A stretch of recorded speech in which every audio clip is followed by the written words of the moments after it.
یہ جہیز میرے آقا جناب محمد الرسول اللہ صلی اللہ تعالی علیہ وسلم کی شادی ہوئی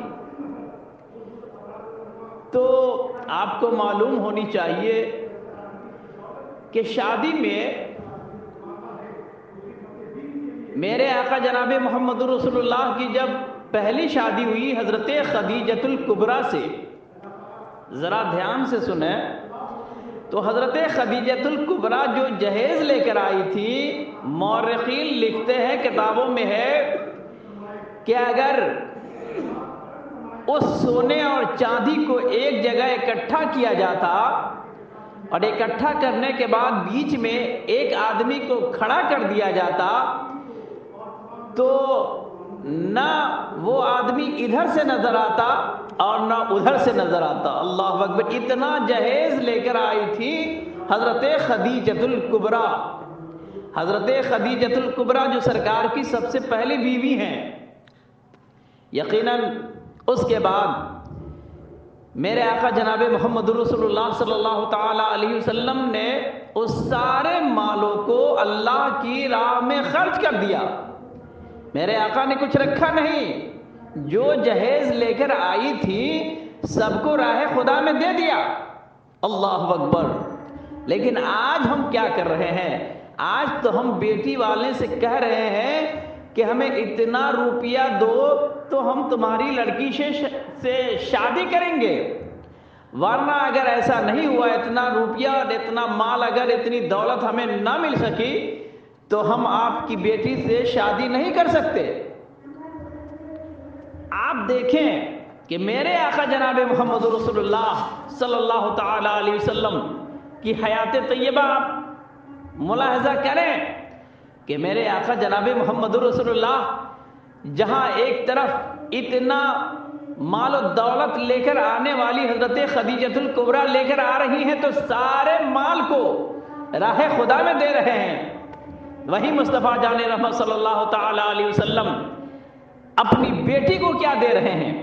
آپ ہمیشہ علماء کرام سے سنا کرتے ہیں کہ میرے سرکار نے اپنی بیٹی کو کیا دیا؟ بس تھوڑا سا مال دیا اور حضرت علی سے نکاح کر دیا۔ اللہ اکبر! آپ دیکھتے چلے میرے آقا جناب محمد رسول اللہ صلی اللہ تعالی علیہ وسلم اگر چاہتے تو دنیا کی ساری دولتیں آپ کے قدموں پہ نثار ہو جاتی اور میرے آقا اپنی بیٹی کو عطا کر دیتے۔ لیکن آپ کو معلوم ہونی چاہیے کہ آقا کریم صلی اللہ تعالی علیہ وسلم نے حضرت خدیجۃ الکبریٰ سے نکاح کیا تو مال و دولت جو ملا راہ خدا میں دے دیا۔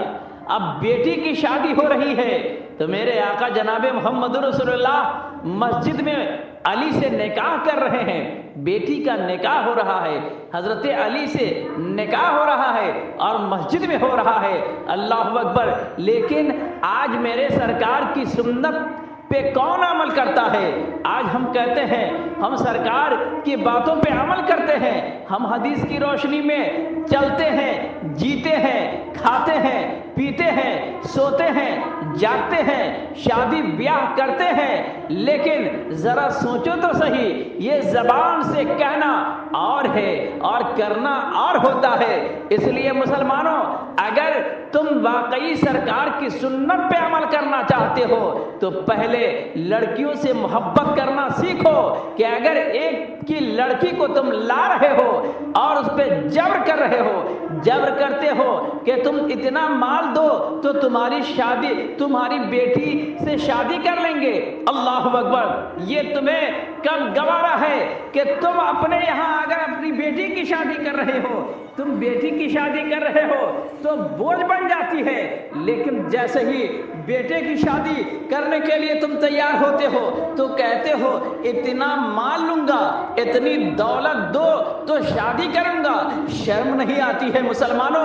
شرم کے مارے ڈوب مرنی چاہیے کہ تم جس نبی کے کلمہ پڑھنے والے ہو، جس نبی نے تمہیں یہ درس دیا ہے کہ تم اپنی بیٹی کا نکاح کسی مسجد میں کر دو اور کسی شریف گھرانے کے ایک شریف لڑکے سے کر دو تو تم دور ہو اور کہتے ہو ہم نبی کے پیروکار ہیں، ہم شریعت پہ چلنے والے ہیں، ہم اسلام کے ماننے والے ہیں، یہ تمہارا دعویٰ بے اصل ہے، جھوٹی ہے محبت تیری۔